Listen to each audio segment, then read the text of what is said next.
The Bible says in John chapter 3 verse 16, "For God so loved the world that He gave His only begotten Son, that whosoever believeth in Him should not perish, but have everlasting life." Higala, higugma sa Dios at kalibutan, kundi niya ihatag, niyang tatlong ipakatao ng anak, na si Kristo Jesus, o si Bisan Kinsa, ang muto, musalig kang Kristo Jesus, hindi kayo balaglag nato sa linaw ang kalayo sa impyerno. Apan makabaton o kinabuhin dayon, nato sa langit higala.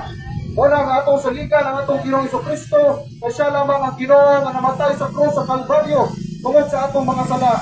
Kung dili kita makaluwas sa atong sala higala, katungod kitang tanan makasasala o nakamsan sa himayan sa Dios. O nagkinahanglan kita o usa ka man luluwas. Only the Lord Jesus Christ can save you from hell. Only the Lord Jesus Christ can save you from hell. The Bible says in Romans chapter 5 verse 8, "But God commended His love towards us, and that while we were yet sinners, Christ died for us."